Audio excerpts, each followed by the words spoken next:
Saya jelas memiliki pola iblis Tautie pelahap terkuat. Namun saya hanya bisa terbangun setelah menelan kemampuan tingkat 3S. Oleh karena itu, saya diburu oleh pengguna kemampuan tingkat tinggi. Untuk menyelamatkan nyawa, saya terpaksa melompat ke dalam celah ruang. Namun saya secara tidak sengaja menemukan bakat debu waktu tingkat 3S. Saat hampir berhasil menggabungkan, saya dibunuh tanpa ampun oleh penyihir tingkat tinggi Kinshou. Sebelum mati, saya dengan tegas menghancurkan debu waktu. Namun saya tidak menyangka dia membawa saya kembali. 3 hari sebelum bulan darah muncul. Mengingat pengalaman di kehidupan sebelumnya, tatapan saya seketika dipenuhi dengan niat membunuh. Saya ingat di kehidupan sebelumnya, Kinshou juga memiliki pola iblis.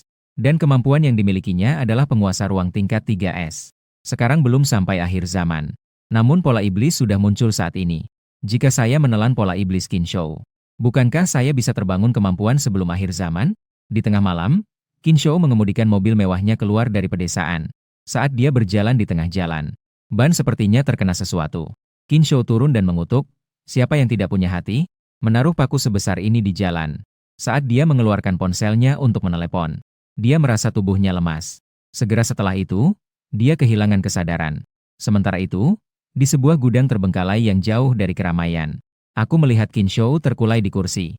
Matanya penuh dengan niat membunuh. Inilah orangnya. Di kehidupan sebelumnya, dia membunuhku dan mencoba merampas debu waktu saya. Sementara itu, pola di tubuh Kinshou belum terbangun. Sekarang adalah waktu terbaik untuk menelan kemampuannya. Saya menekan kenangan menyakitkan itu. Segera setelah itu, saya melepas baju saya. Pola gelap di dada saya menyampaikan keinginan yang kuat. Ayo, saya sangat menantikannya. Syarat kebangkitan yang begitu ketat. Apa kemampuan luar biasa yang akan terbangun? Saya mengikuti keinginan hati dan mengulurkan tangan. Saat saya menyentuh pola iblis di dada Kinshou, pola iblis di dada saya tiba-tiba mengeluarkan daya tarik yang sangat kuat. Terlihat pola iblis di dada Kinshou sedang perlahan-lahan terlepas dari tubuhnya. Menjadi aliran cahaya yang berkelok-kelok. Mengalir sepanjang lengan saya menuju dada saya. Segera ditelan habis oleh pola iblis saya. Saat itu, Kinshou yang pingsan merasakan sakit yang hebat. Dia bahkan terbangun karena rasa sakit yang luar biasa. Sementara itu, sebaliknya, saya hanya merasakan di dalam tubuh saya sedang muncul kekuatan yang tak terhingga. Seluruh tubuhku terasa sangat ringan dan segar. Perasaan ini belum pernah saya alami di kehidupan sebelumnya. Sungguh menyenangkan.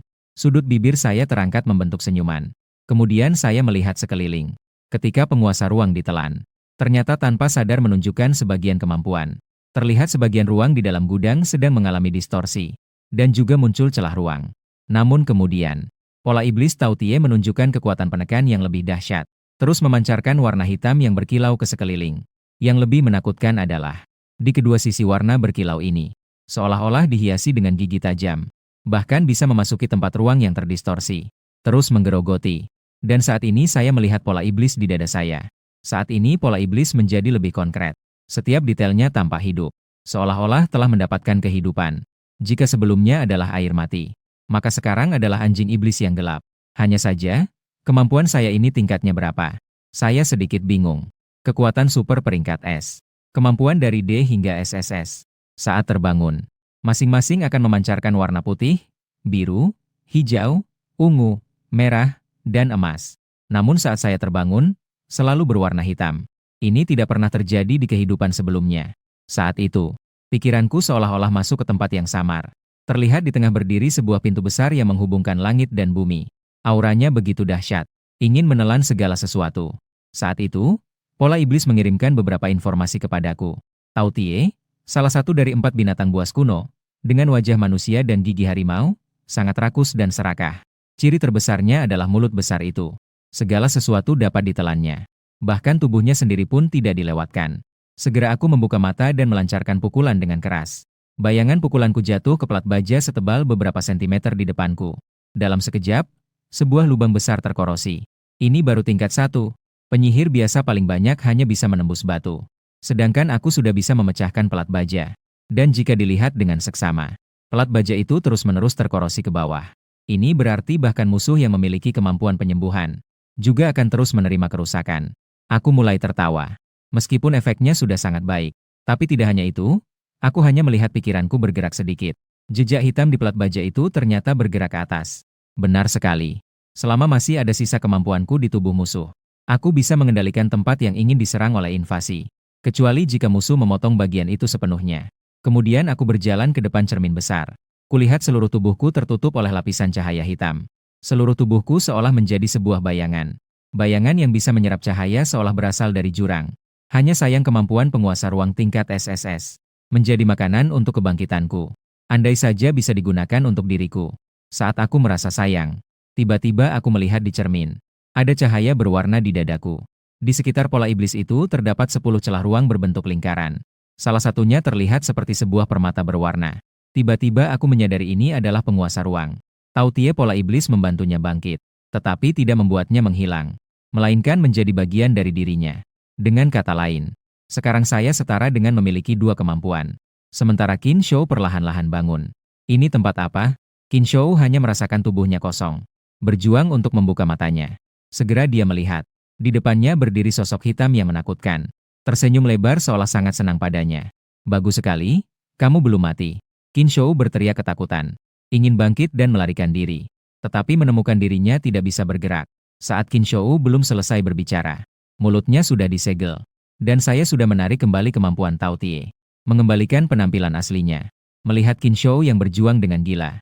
Saya dengan gembira menggosok tangan saya. Ini adalah tempat yang sulit saya temukan. Emosi disiapkan khusus untuk Anda, bukan Qin Shou. Maaf, lupa bahwa mulutmu sudah disegel. Segera saya membantunya merobek selotip itu. Begitu dibuka, Qin Shou langsung berteriak dengan panik. Siapa kamu? Apakah kamu manusia atau hantu? Lepaskan saya. Lepaskan saya. Bagaimana mungkin?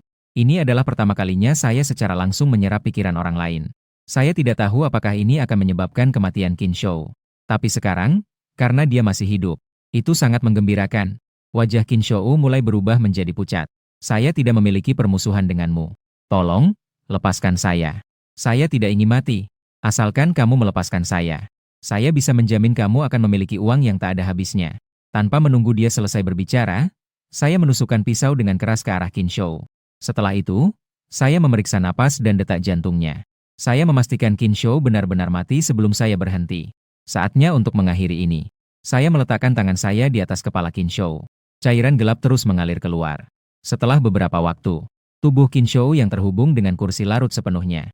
Kemudian saya menggerakkan pikiran saya. Jejak hitam yang tersisa di tanah semuanya menghilang. Seolah-olah tidak ada yang pernah ada di sini. Setelah keluar dari gudang, saya berjalan ke samping sebuah mobil mewah. Menggunakan kemampuan Tautie juga. Menghancurkan mobil ini hingga tidak tersisa apapun. Mobil mewah itu menghilang. Dengan cara ini, sama saja Qin Shou menghilang bersama mobilnya di tengah jalan. Menghilang begitu saja. Di sebuah ruangan di kota Tianhe. Saya tidak sabar untuk menguji kemampuan penguasa ruang. Seharusnya, akhir zaman belum tiba. Meskipun penguasa ruang adalah tingkat SSS, dia tidak bisa terbangun. Tapi sekarang dia telah menjadi Tautie. Pelayan kemampuan aneh ternyata juga terbangun. Menjadi kemampuan aneh tingkat berbeda. Seiring dengan komunikasi pikiran, kesadaran saya tiba di sebuah ruang yang putih samar. Karena hanya tingkat aneh. Sekarang hanya sebuah kubus dengan panjang, lebar, dan tinggi masing-masing 10 meter. Di dalam ruang aneh, saya mengeluarkan sepotong roti. Segera setelah itu, pikiran saya bergerak. Roti itu masuk ke dalam ruang aneh. Di dalam ruang yang berbeda tidak ada sebutir debu pun. Bahkan tanpa plastik pembungkus. Tidak perlu khawatir akan terkontaminasi. Tidak heran saat itu Qin Shou memburuku. Dia tidak perlu mencari bahan. Ternyata dia memiliki ruang seperti ini. Kembali ke dalam rumah. Melihat jalanan yang begitu ramai. Hatiku tidak bisa tidak merasa sedih. Ini sudah menjadi pesta terakhir. Besok semua ini tidak akan ada lagi. Dan aku sudah memiliki tujuan yang jelas. Yaitu setelah akhir zaman dimulai. Celah ruang muncul dan dewa asing turun. Dan 5 tahun kemudian, bakat SSS Nike membuat debu waktu. Itu juga akan jatuh ke dunia selatan. Saat akhir zaman baru dimulai. Dunia Tianan adalah zona bencana. Banyak zombie bermutasi berkumpul di sana. Hampir menjadi daerah terlarang bagi manusia hidup. Celah ruang yang muncul setelah beberapa waktu. Meningkatkan tingkat bahaya di sana. Satu kata untuk menggambarkan tarian iblis. Adalah tidak tahu apakah kalian iblis atau aku yang iblis. Tatapanku mantap. Debu waktu baru akan muncul setelah 5 tahun. Selama waktu ini, saya perlu berkembang. Dan pergi ke Tianan. Saya harus menghapus semua rintangan di sana. Menguasai tempat itu lebih awal dan menjadi satu-satunya raja di sana. Jadi, debu waktu harus saya dapatkan. Tautie dapat menelan kemampuan lain untuk digunakan sendiri. Jadi, saya membutuhkan kemampuan waktu dan kemampuan ruang. Saya datang ke sebuah supermarket. Bersiap untuk mendapatkan barang dari ruang lain. Dan sekarang pakaian saya kembali ke dalam tas. Masih menyimpan peta kota Tianhe. Di atasnya ditandai beberapa lokasi sumber daya yang mudah didapat. Dengan cara ini, ketika akhir zaman tiba, saya bisa mengumpulkan semua kebutuhan dalam waktu singkat. Saya berjalan ke depan gudang dan membuka pintu. Di dalamnya penuh dengan hidangan mahal yang telah disiapkan dengan baik. Pate hati angsa Prancis. Ayam rebus dengan trufle hitam.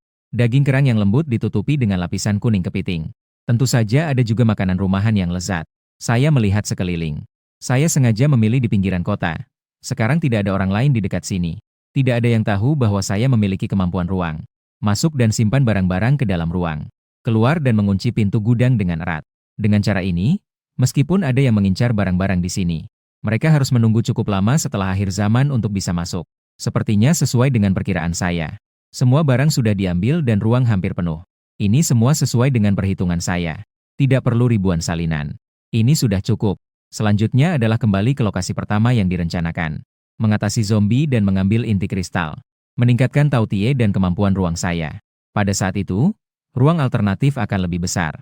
Juga baik untuk menampung barang-barang yang telah direncanakan. Saya berjalan di jalan kecil berbatu. Saat itu, beberapa orang yang terlihat seperti preman mendekat. Bro, sepertinya kamu datang dari pusat kota. Ya? Pasti ada uang. Kami bertiga baru-baru ini. Kekurangan uang? Pinjamkan kami beberapa ratus, ya? Saya sedikit mengernyit. Sebelumnya saya sudah mendengar bahwa di pinggiran kota banyak preman. Mereka suka merampok di jalan, terutama di pusat kota. Mereka suka mengintimidasi orang yang tidak mengenal daerah tersebut. Dan setiap kali mereka meminta beberapa ratus, jika tertangkap, mereka tidak akan dipenjara lama. Saya baru saja ingin bergerak ketika terdengar teriakan marah dari belakang. Kalian ini anak-anak nakal, jangan mengganggu orang, cepat pergi. Beberapa preman itu melihat orang yang datang. Mereka bahkan tidak berani mengganggu dan melarikan diri dengan cepat. Tapi saya bisa melihat bahwa orang-orang ini hanya bersembunyi di dekat situ. Sepertinya mereka menganggapnya sebagai mangsa yang sudah di depan mata dan tidak mau melepaskannya. Tentu saja saya juga tidak akan membiarkan mereka pergi. Saya menoleh dan melihat seorang pria berbadan kekar. Saya mengenali orang ini. Dia adalah salah satu pemimpin tim penyintas setelah akhir zaman. Dan dia memiliki kemampuan selevel. Tubuhnya seperti baja. Artinya, dia sangat kuat baik sebelum maupun setelah akhir zaman. Yang paling penting adalah mudah terpesona oleh penampilannya. Mengira dia hanya seorang yang kasar. Sebenarnya dia sangat cerdas. Datang dan melihatku. Saudaraku, ini adalah pertama kalinya kamu datang ke pinggiran kota. Tempat ini tidak terlalu aman di malam hari. Selalu ada beberapa orang bodoh yang berbuat jahat. Sebaiknya kamu segera pulang. Jangan berlama-lama di sini. Pria yang terlihat kekar di permukaan tidak selalu baik hati. Tapi bahkan di akhir zaman, dia tidak melakukan hal-hal yang jahat. Saya juga dengan sopan mengangguk. Terima kasih telah menyelamatkan mereka untuk sementara. Melihatku yang pergi. Baru saja mau berbalik, tiba-tiba teringat. Tunggu, dia bilang saya menyelamatkan siapa. Ternyata, beberapa preman itu kembali menghadang di depan. Sebenarnya, orang yang berani datang ke pinggiran kota di malam hari memang sedikit. Ini berarti dia menganggap dirinya sangat berharga. Preman itu terlihat sangat angkuh. Orang yang baru saja itu tidak bisa kita kalahkan. Sekarang kamu tidak punya siapa-siapa yang melindungimu. Serahkan uangmu. Saya melihat ke arah kamera pengawas di atas. Kantor polisi sangat cepat. Sekarang masih ada beberapa jam sebelum akhir zaman. Mau uang? Ya? Kita bisa ke gang buntu di sana. Saya menunjuk ke atas. Beberapa preman itu terlihat sangat senang. Ayo, orang yang merampok hari ini cukup memikirkan semuanya. Dia bahkan sengaja menghindari kamera pengawas agar tidak meninggalkan bukti. Sebentar lagi, jangan bertindak. Di luar baru saja banyak orang. Sekarang, saya berlutut di depanmu. Di gang, saya sedang memegang satu jari dari seorang preman. Suara nyaring terdengar saat jari itu dipatahkan. Preman itu langsung berteriak kesakitan. Saya tidak menunjukkan ekspresi. Baru saja di luar banyak orang. Di luar kan hanya kita. Ini adalah masalah yang kalian cari sendiri. Beberapa preman lainnya sudah tergeletak kesakitan di tanah. Atau mereka bersembunyi di sudut dinding dengan wajah ketakutan melihat saya. Ini bukan manusia, ini adalah monster. Tampaknya hanya orang biasa, tetapi kekuatannya sangat besar. Satu tendangan membuat mereka terlempar beberapa meter jauhnya. Dan dia ditutupi oleh sebuah lapisan. Tidak tahu itu adalah zat apa. Ketika pisau mengenai, langsung larut. Ada satu orang yang tidak bisa menghentikan diri dan kehilangan beberapa jari. Para preman kecil terus-menerus membungkuk dan memohon. Tolong, lepaskan kami tidak akan berani lagi. Mataku menyipit, aku yang telah mengalami akhir zaman. Dengan jelas melihat kebencian orang-orang ini. Jika mereka dilepaskan, pasti akan memberitahu kemampuan mereka kepada orang lain. Atau menunggu kesempatan untuk membalas. Akhir zaman belum dimulai, Kemampuan tidak boleh terungkap. Dalam waktu yang akan datang, aku tidak ingin terjebak dalam masalah. Meskipun kami sudah memiliki permusuhan, namun saya tidak pernah menjadi orang yang menyimpan dendam. Mendengar kata-kata ini, para preman kecil mengangkat kepala mereka. Mereka masih senang mengira aku telah membebaskan mereka. Tiba-tiba, preman kecil yang aku tangkap mulai terus-menerus larut oleh energi iblis. Mereka belum pernah melihat pemandangan mengerikan seperti ini. Pertahanan psikologis para preman benar-benar runtuh. Ketakutan membuat aliran panas mengalir dari celana mereka. Mereka berlari sekuat tenaga ke depan. Tapi bagaimana mereka bisa melewati saya yang menghalangi jalan hidup mereka? Aku menyingkirkan debu yang tak ada dan berjalan keluar gang. Saya tidak berniat kembali ke rumah.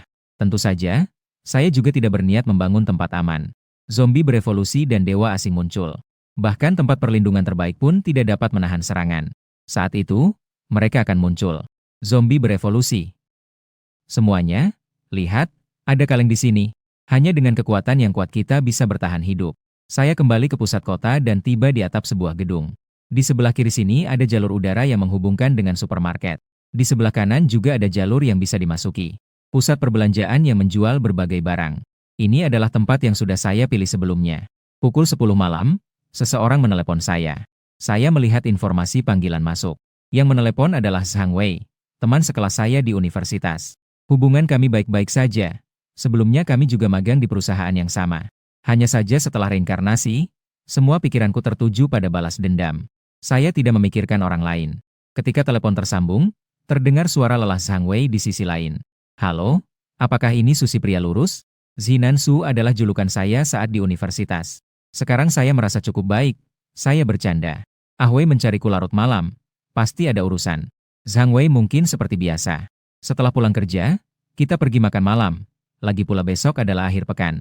Zhang Wei melanjutkan. Besok ada reuni teman sekelas, kamu datang tidak? Tidak datang, saya tegas. Belum lagi besok adalah akhir zaman. Bahkan sebelumnya, saya merasa hal ini tidak menarik. Besok, si cantik kampus juga akan datang. Loh, saat kalimat itu terucap, Zhang Wei terdiam. Sudahlah, kamu pasti tidak peduli dengan ini. Ah Wei, kamu sedang makan malam di luar, kan? Dengarkan saya, cepat pulang. Saya tidak akan bertahan hidup bersama Zhang Wei setelah akhir zaman. Tapi sekarang masih bisa mengingatkan. Kenapa? Saya masih ingin makan dan pergi bermain di pasar malam. Saya berpikir sejenak tetapi tetap tidak mengungkapkan kebenaran secara langsung. Sekitar pukul 12 malam ini akan ada hujan deras. Dan juga tercampur dengan banyak kotoran. Perakiraan cuaca mengatakan bahwa besok akan mendung. Kita sudah kenal lama. Apakah saya pernah berbohong padamu? Di ujung telepon, ada keheningan sejenak. Baiklah. Saya percaya padamu. Jika tidak hujan, kamu harus mentraktir saya makan. Setelah menutup telepon, saya pergi ke sisi kotak. Saya mengeluarkan pakaian favorit saya. Sebuah set jaket kulit hitam. Setelah memakainya, saya berjalan ke tepi atap. Menunduk melihat keramaian yang masih berlangsung. Jalan yang tidak diketahui. Mengangkat kepala, perlahan-lahan bayangan merah mulai tercermin di mataku. Suara lonceng tengah malam berdentang 12 kali berturut-turut. 2 bulan melayang di angkasa. Pada saat ini, seluruh dunia diselimuti oleh bulan darah, terpancar dalam cahaya merah darah. Bahkan matahari di seberang lautan tidak dapat bersinar bersamanya. Orang-orang mulai gelisah ketika mereka menyadari ada yang aneh di jalan. Apa itu? Kenapa ada 2 bulan? Bulan darah muncul lagi. Karena bulan darah pernah muncul selama 1 malam. Awalnya orang-orang tidak menganggapnya serius. Bahkan mereka mengeluarkan ponsel untuk memotret dan mengunggahnya di internet. Saat itu, terdengar teriakan mengerikan yang tiba-tiba. Orang-orang menatap dengan ketakutan. Terlihat seseorang digigit dengan keras oleh orang di sampingnya. Darah memercik. Apa yang sedang terjadi? Ada orang gila? Cepat laporkan. Tapi sebelum mereka bisa bergerak lebih jauh, orang-orang di sekitar juga berubah menjadi orang gila dan menyerang mereka. Tiba-tiba terjadi ledakan di tengah sebuah gedung tinggi. Kaca pecah jatuh bersamaan dengan lidah api yang menyembur. Jatuhnya kaca semakin memperburuk kerusuhan. Mobil-mobil di jalan panik dan tidak memilih jalan. Bahkan mulai menggilas kerumunan secara langsung. Kecelakaan mobil terjadi bertubi-tubi.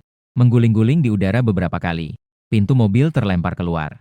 Terbang lurus masuk ke dalam toko di samping. Akhir zaman telah tiba, pasti Lausu menipuku. Bagaimana bisa hujan di langit yang cerah ini? Zhang Wei berbaring di tempat tidur sambil melihat cuaca di luar. Ada apa ini? Zhang Wei berjalan ke jendela dan membuka kaca. Angin panas yang bercampur bau darah langsung masuk ke hidung. Bau apa ini? Dia melihat ke jalan yang dulunya ramai. Sekarang sudah ada beberapa tempat yang terbakar.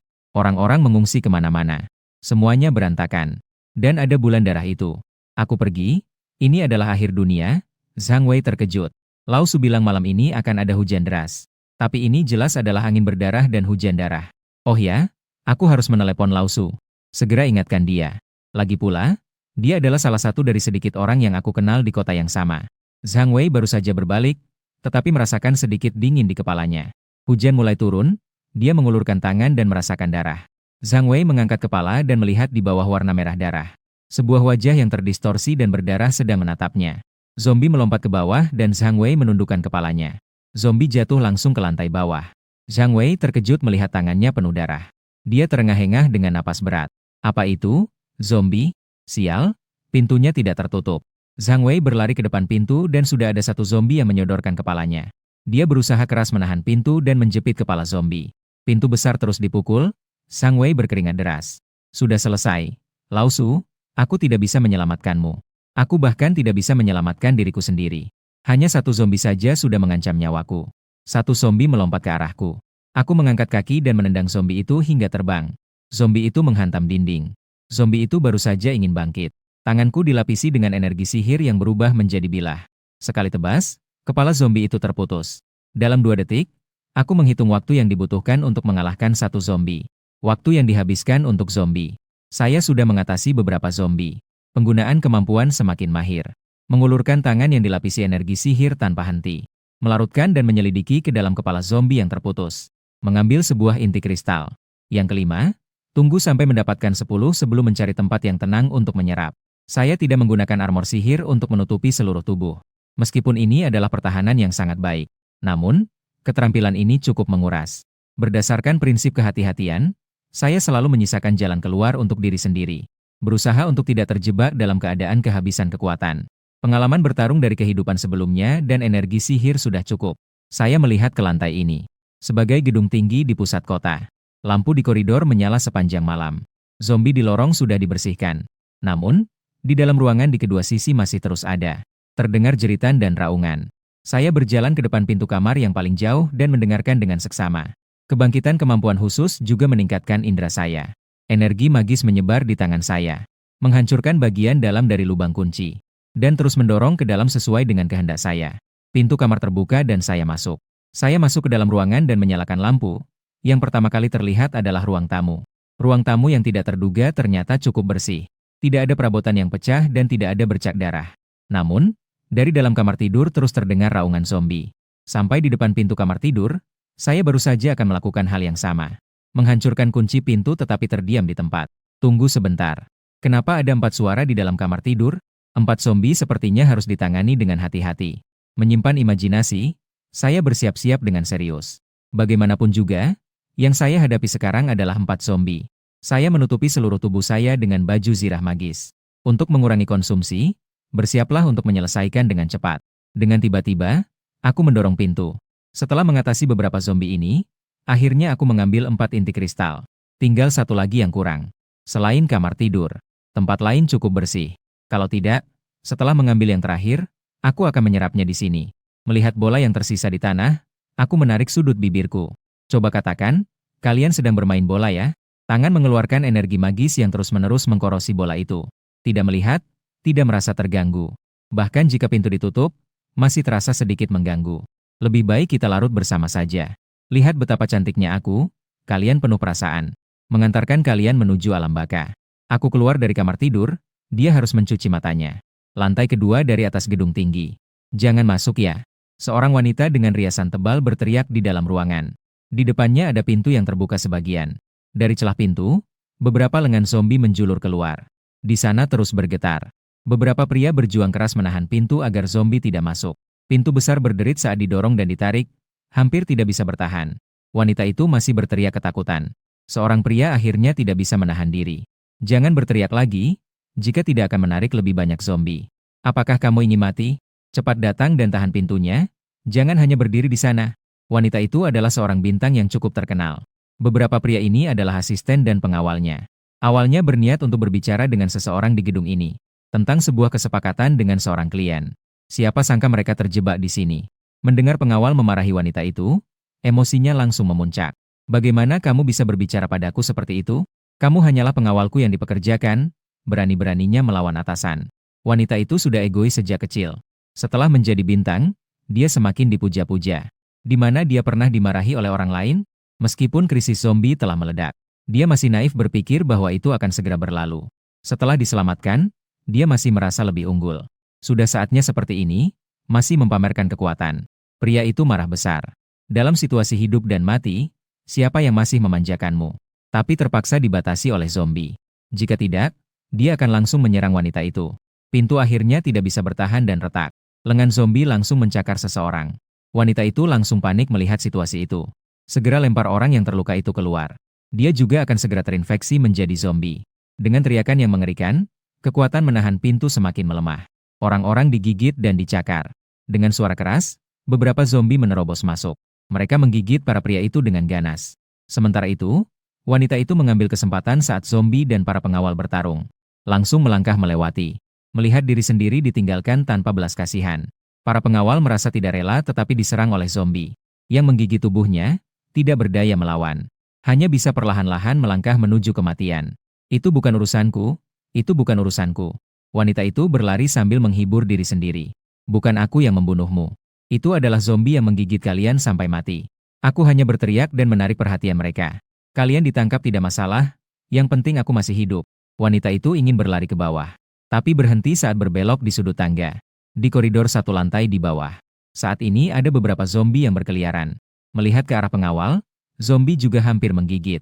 Wanita itu hanya bisa berlari ke atas. Bagus sekali, di koridor lantai ini tidak ada zombie. Saatnya pergi keluar untuk mencari inti kristal yang ke-10. Aku keluar dari pintu dan mengamati sekeliling rumah. Ingin melihat ruangan mana yang ada barangnya. Namun melihat seorang wanita berlari dari bawah. Wanita itu melihat saya. Seolah-olah menemukan kambing hitam. Dia segera berlari mendekat dan berteriak, "Cepat tolong saya." Saya menggeser tubuh saya saat wanita itu berlari mendekat. Wanita itu tidak bisa berhenti dan langsung terpeleset jatuh ke tanah. Wanita itu bangkit dari tanah. Dia menatap saya dengan marah. "Apa yang kamu lakukan? Apakah kamu tahu banyak orang ingin mendekatiku tetapi tidak punya kesempatan?" Saya tidak menjawab bahkan tidak menatapnya sekalipun. Hanya menatap ke arah ruangan di kedua sisi. Setelah wanita itu berteriak, ruangan yang ada zombinya mulai berisik. Di ruangan manapun bisa terdengar dengan jelas. Justru memudahkan dia untuk mencari target. Dan untuk wanita yang berteriak di dunia akhir zaman ini. Saya sudah melihat berbagai macam orang. Untuk orang seperti ini, saya hanya bisa menilai dengan dua kata, bodoh. Saya bahkan tidak ingin berbicara omong kosong dengan wanita ini. Hanya berjalan menuju rumah terdekat. Selama tidak mengganggu saya, tidak masalah. Tapi jika ada yang berani menghalangi, pasti mati. Wanita itu ingin mengatakan sesuatu tetapi menutup mulutnya. Dia belum sebodoh itu. Lantai ini masih tergolong aman. Akal sehat perlahan-lahan mengambil alih. Dia melihat sekeliling ke tubuh zombie di lantai. Hanya pria yang mengenakan jaket kulit hitam ini. Jangan-jangan semua ini dia yang lakukan. Wanita itu sangat senang, bukankah itu berarti dia telah menemukan seseorang yang kuat untuk diandalkan. Tapi harus memastikan terlebih dahulu. Wanita itu melihat saya berjalan ke depan pintu. Terlihat saya dengan santai membuka pintu dan masuk. Wanita itu terkejut dan berpikir tentang sihir. Pekerjaan ini adalah membuka kunci. Dia memegang tepi pintu dan mengintip ke dalam. Namun dia mendengar suara geraman zombie. Dia ketakutan dan segera menarik kepalanya kembali. Wanita itu sangat terkejut. Siapa orang ini? Orang lain semua menghindari zombie, dia malah aktif mencari zombie. Ketika ingin melihat diam-diam lagi. Aku sudah keluar. Suara zombie di ruangan ini sudah menghilang. Sangat kuat dan cepat, dalam beberapa detik zombie sudah diatasi. Beberapa pengawalku semua tidak berguna. Aku sudah mendapatkan inti kristal yang ke-10 dan keluar. Saatnya menyerap inti kristal untuk mengembangkan kemampuan khusus. Melihat wanita di dekat pintu, aku berhenti. Tentu saja bukan untuk menampungnya. Tapi aku berpikir bahwa saat menyerap juga perlu lingkungan yang lebih tenang. Dan wanita ini kemungkinan besar akan menggangguku. Namun wanita itu tidak menyangka, malah mendekat. Apakah pria tampan itu bisa melindungiku? Aku mengamati tubuh wanita ini yang memang berbentuk indah. Lalu tatapanku menjadi dingin. Orang-orang yang berpikir bisa membuat orang lain menjadi penggoda membuatku merasa jijik. Tanganku sudah mulai tertutup oleh energi magis. Beberapa zombie mulai merangkak naik dari pintu tangga. Di antara mereka ada mantan pengawal wanita itu. Mereka semua telah terinfeksi dan terus mendekati kedua orang itu. Cepat, bantu saya selesaikan mereka. Wanita itu tampak sangat panik. Pengawalnya sekarang telah berubah menjadi sosok yang menakutkan. Dia tidak ingin menjadi sosok yang mengerikan itu. Terlebih lagi, ada ketakutan yang sangat besar dalam hatinya. Dia merasa telah membunuh beberapa pengawalnya. Sekarang mereka telah menjadi zombie dan datang untuk membalas dendam. Dia mulai bersikap angkuh lagi. Bahkan memerintah saya. Cepat, beberapa pembantu itu sudah menjadi zombie. Cepat, pergi selesaikan mereka. Mendengar ucapan ini, saya tiba-tiba tersenyum lega. Ternyata, zombie yang datang ini adalah orang-orang yang dia kenal. Dengan kata lain, setelah saya mencuci mata dan keluar dari pintu, saya bisa mengerti mengapa mendengar beberapa makian dari bawah. Nyawa pengawal bukanlah nyawa. Ternyata, wanita di depan ini menganggap orang sendiri sebagai umpan untuk melarikan diri. Tidak boleh dibiarkan. Melihat zombie semakin mendekat, saya tidak bergerak. Wanita itu masih mendesak dengan cemas. Cepatlah bertindak. Bukankah kamu sangat kuat? Seharusnya kamu melindungi saya. Dia bersembunyi di belakang saya dan tiba-tiba mendorong tangannya ke depan. Ingin mengulangi cara yang sama untuk menjadikan saya korban. Saya sudah menarik kembali energi magis di tangan saya. Mengeluarkan kantong plastik dan memakainya di tangan. Kemudian dengan cepat menyerang dan lebih dulu mencengkeram leher wanita itu. Saya selalu menjadi orang yang baik hati. Sebelumnya saya sudah mengirim pergi 4 orang, sekarang saya juga akan mengirimmu. Dengan cepat melempar, wanita itu meluncur di udara membentuk lengkungan. Tepat mengenai depan kelompok zombie. Kaki wanita itu patah. Ingin lari pun tidak bisa. Hanya bisa melihat mantan pengawal semakin. Suara jeritan terdengar di lorong. Beberapa saat kemudian, beberapa zombie mulai menggigit. Selesai, mulai berjalan ke arahku. Aku melepas kantong plastik di tanganku, armor magis menyelimuti.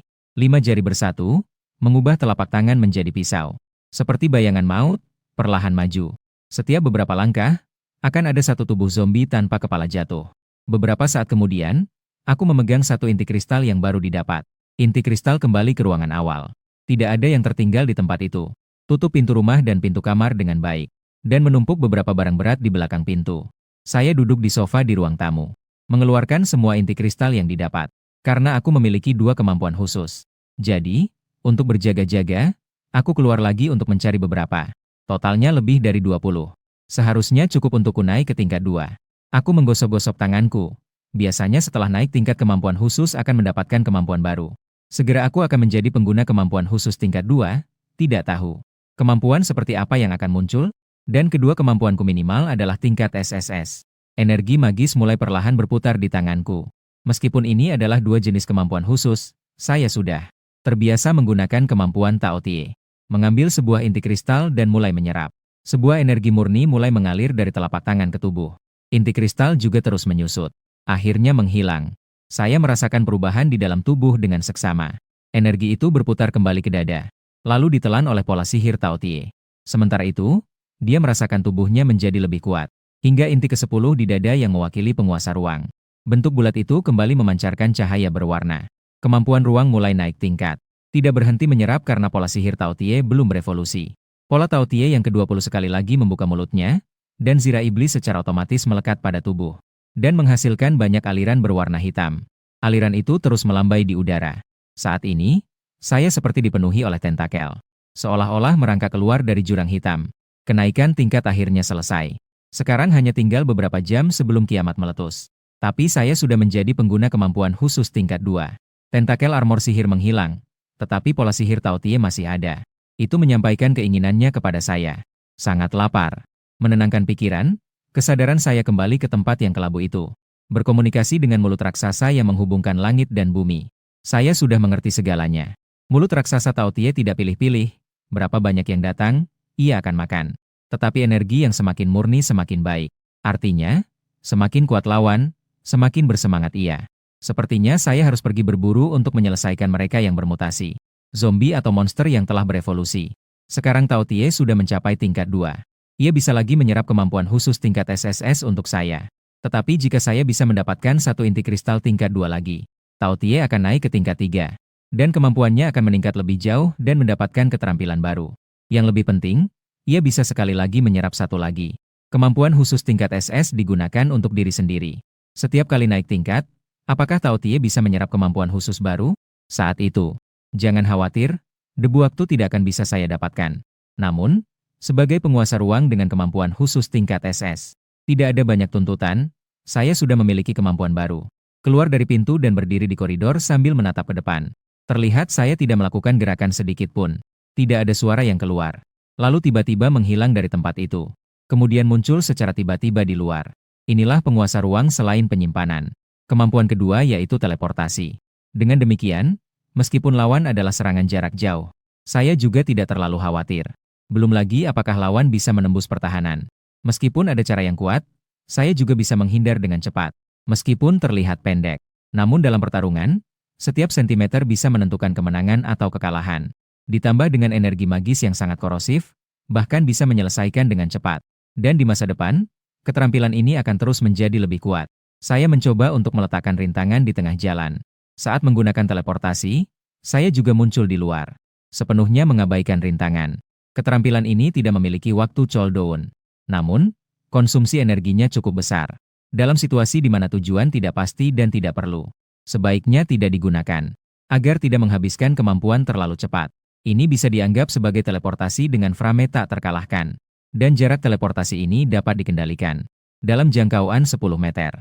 Ini berarti dapat melakukan tindakan yang lebih tak terduga. Energi magis bertanggung jawab untuk serangan dan pertahanan. Kecepatan hampir tidak memiliki kelemahan. Namun, dalam situasi khusus, saya tidak akan terjebak di dinding, kan? Mengarahkan secara miring, jaraknya tepat dari permukaan dinding. Dalam 10 meter, saya mengaktifkan armor magis. Dengan cara ini, meskipun terjebak, saya bisa langsung mengikis dinding. Teleportasi diaktifkan. Saya menempel di dinding, lapisan dinding terkorosi. Sepertinya tidak bisa terjebak bug. Saya awalnya berpikir untuk sengaja menjaga jarak 10 meter dari musuh. Mengaktifkan armor magis dan melakukan teleportasi. Langsung membunuh musuh dengan sekali serang. Menarik kembali armor magis dari dinding. Kembali ke dalam rumah untuk memeriksa ruang penyimpanan dimensi lain. Telah membesar 10 kali lipat. Tinggi dan lebar tidak berubah. Namun panjangnya menjadi 100 meter. Hidangan yang awalnya penuh sesak, seketika tidak lagi memakan tempat. Tentu saja tetap mempertahankan kesegaran awal. Beberapa yang mengeluarkan uap panas bahkan terhenti di udara. Saatnya mencari bahan. Tidak lagi memperhatikan zombie di kedua sisi ruangan. Hanya membersihkan koridor dan tangga. Saya mengamati ke kedua sisi. Lampu jalan masih menyala. Dapat melihat situasi di jalan. Sebagian besar zombie berkumpul di bawah supermarket. Dikelilingi dengan padat merayap. Sebaliknya, meskipun di sisi pusat perbelanjaan juga banyak, tetapi di pintu belakang hanya ada beberapa. Ini adalah tempat yang baik untuk pergi. Melihat waktu, menyerap inti kristal dan pengujian memakan cukup banyak waktu. Sekarang adalah pukul 6 pagi. Matahari sudah muncul sedikit di ufuk. Bulan perlahan-lahan menghilang. Namun bulan darah masih tergantung tinggi di langit. Saya mengambil satu set meja dan kursi dari ruang angkasa. Mencari tempat yang bersih untuk duduk. Saat itu setelah memasukkan makanan masih ada sedikit ruang. Jadi saya memilih beberapa peralatan rumah tangga dan memasukkannya. Kemudian mengeluarkan sepiring mie daging sapi dengan bawang hijau yang harum. Masih mengeluarkan uap panas. Waktu yang terbatas dan tugas yang berat, jadi mari kita buat sedikit kompromi. Setelah makan dan minum dengan puas, saya mengeluarkan sebuah buku catatan. Di atasnya adalah catatan diri saya sehari sebelum kiamat. Informasi detail tentang persediaan yang dicatat. Gedung tempat saya berada sekarang memiliki total 18 lantai. Saya berada di lantai 15. Di lantai 6 adalah tempat di mana koridor udara berada. Koridor udara langsung menghubungkan supermarket dan lantai kedua tertinggi dari pusat perbelanjaan. Setelah semua, setiap lantai di supermarket dan pusat perbelanjaan memiliki tinggi beberapa meter. Setara dengan 2 lantai gedung biasa. Kiamat ini meledak pada tengah malam pukul 12. Ini benar-benar sangat memudahkan saya. Sebagian besar orang sedang tidur nyenyak di tengah malam. Jadi, zombie juga berada di dalam rumah. Seperti gedung saya ini. Tidak ada hambatan di koridor. Tidak perlu membuang terlalu banyak waktu. Lagi pula, supermarketnya sudah tutup. Ini berarti zombie di dalam sangat sedikit. Dan juga tidak akan merusak barang-barang dengan merobohkan rak karena kerusuhan. Itu semua milik saya. Saya berdiri, mengembalikan meja dan kursi, lalu mulai berjalan ke bawah. Meskipun saya tidak tidur semalam. Tapi sekarang bukan waktunya untuk istirahat. Jika waktu berlalu, pasti akan ada perubahan. Misalnya, sekelompok zombie menerobos pintu supermarket. Itu akan buruk jika mereka merusak barang-barang di dalam. Suara jeritan zombie terus-menerus terdengar dari ruangan di kedua sisi. Saya berjalan maju dengan tenang. Selalu memperhatikan situasi di sekitar. Kadang-kadang, seekor zombie melompat keluar. Mulutnya belum dalam keadaan menggigit. Langsung saya selesaikan dengan satu teleportasi. Di koridor lantai 10 ini, beberapa orang dewasa memegang berbagai senjata. Tubuh mereka terikat dengan selotip atau kain tebal. Mereka adalah penghuni lantai ini yang beruntung tidak terinfeksi. Jaringan tidak bisa digunakan tetapi pesan singkat masih bisa. Di bawah kontak seseorang yang bernama Kong Cheng. Mengumpulkan keberanian untuk keluar dari pintu dan bekerja sama menyelesaikan. Beberapa zombie di koridor. Kak Kong, akhirnya zombie di koridor ini sudah selesai. Di dalam sebuah ruangan, seorang pemuda melepas alat pelindung. Mengelap keringat di wajahnya. Dia berkata pelan kepada seorang yang berkacamata. Kong Cheng ini sebelum kiamat adalah orang yang sangat berinisiatif. Dia juga pandai memimpin tim. Dan biasanya membantu tetangga. Semua orang masih cukup percaya padanya. Kong Cheng yang berkacamata mengangguk. Dengan cara ini, lantai kami sementara aman. Semua pintu ini adalah pintu anti pencurian. Selama tidak membangunkan zombie di dalam, mereka tidak akan keluar dalam waktu dekat. Seseorang di samping yang memegang tongkat baseball berkata, Kong Cheng, apa yang harus kita lakukan selanjutnya? Dengan begitu, semua orang bisa terus membiarkan keluarga mereka tetap di rumah. Jangan keluar dengan mudah. Kita diam-diam menumpuk barang berat di depan rumah yang ada zombienya.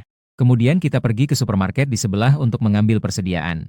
Keputusan itu sangat tegas dan bijaksana. Dia juga tahu bahwa supermarket di sebelah sekarang. Itu adalah sebuah gudang besar. Baru saja keluar dari pintu, mereka bersiap untuk bertindak. Tiba-tiba mereka mendengar suara langkah kaki ringan dari atas. Selain kita, masih ada orang di lantai ini. Kong Cheng juga merasa terkejut. Lagi pula, dia sebelumnya sudah diam-diam naik untuk melihat. Zombie di koridor atas jauh lebih banyak dibandingkan di lantai mereka. Dan dari suara langkah, sepertinya hanya ada satu orang. Siapa yang begitu berani? Semua hati-hati, orang yang turun ini tidak sederhana. Kong Cheng baru saja ingin menyapa. Beberapa orang sudah membawa senjata dan mengintai. Orang-orang ceroboh ini. Kong Cheng menghela napas dan mengikuti. Saya berjalan ke sudut lantai 10 dan melihat sebuah tongkat baseball. Tiba-tiba menghalangi jalanku. Siapa kamu yang memegang tongkat baseball? Tidak heran jika mereka sangat waspada. Lagi pula, keluarga mereka semua tertinggal di sini. Mereka pergi mencari bahan-bahan. Tidak ada orang yang mencurigakan yang bisa diabaikan. Saya menunduk melihat tongkat baseball dan tidak menjawab. Hanya berkata dingin, saya sarankan sebaiknya kamu tidak menghalangi jalan saya. Orang yang memegang tongkat baseball itu ingin mengatakan sesuatu lagi. Kong Cheng sudah datang dan menarik tangannya untuk menurunkan tongkat baseball. Jangan bertindak, lalu mengamati saya yang mengenakan jaket kulit hitam. Saya yang tidak terkena setetes darah pun. Memanggil orang di belakang untuk memberi jalan. Saya terus melangkah maju tetapi tidak bisa tidak melihat Kong Cheng sekali lagi. Menarik, dia orang yang cerdas. Teman itu, bolehkah saya bertanya, kamu mau kemana? Kong Cheng ragu sejenak lalu bertanya. Tidak bisa. Saya menjawab dengan tegas dan terus berjalan tanpa menoleh. Beberapa orang lainnya tidak senang. Tapi saat mereka hendak berbicara, Kong Cheng memberi isyarat untuk diam. Saya menyadari hal ini. Yang berkacamata, siapa namamu? Kong Cheng tertegun sejenak lalu menjawab dengan jujur. Saya memberikan sebuah peringatan. Nama saya Su Chen, tetapi tempat yang akan saya tuju. Tempat itu sebaiknya kalian tidak datang. Jika ada keberatan, silakan lihat ke atas. Pertimbangkan lagi akibatnya. Aku menghilang di tangga. Kong orang ini terlalu angkuh. Beberapa orang ini mulai ribut. Kong Cheng tampak serius, mari kita lihat ke atas. Sekelompok orang dengan hati-hati naik ke atas. Namun mereka menemukan bahwa zombie di lantai 11 sudah dibersihkan. Begitu juga saat mereka naik ke atas untuk memeriksa. Kong Cheng, semua zombie ini sudah dibersihkan. Apa mungkin? Kong Cheng mengangguk, itu pasti dilakukan oleh orang berpakaian hitam tadi. Tidak mungkin ada begitu banyak zombie. Jika kita ingin menyelesaikannya satu persatu, itu akan memakan waktu beberapa hari. Tapi sekarang baru beberapa jam setelah ledakan zombie. Dia bisa sekuat ini sendirian? Kong Cheng menggelengkan kepala. Kekuatan orang itu benar-benar di luar imajinasi kita. Saat dia turun, saya sudah merasa ada yang tidak beres. Karena saya tidak mendengar suara teriakan zombie dan suara pertarungan. Ini tidak masuk akal. Pasti dilakukan oleh orang misterius ini. Kong Cheng melihat kepada semua orang. Di dahinya, entah kapan sudah, muncul lapisan keringat halus. Itu disebabkan oleh ketakutan terhadap kekuatan yang tidak diketahui. Kalian semua hanya memperhatikan. Tidak memperhatikan pakaiannya. Dia tidak mengenakan pelindung. Tapi tidak ada setetes darah pun yang menempel. Dia juga tidak terluka sedikit pun. Lihatlah diri kalian sendiri. Kalian seharusnya tahu apa artinya ini. Semua orang melihat ke arah tubuh mereka. Meskipun mengenakan pelindung tebal, tidak terluka.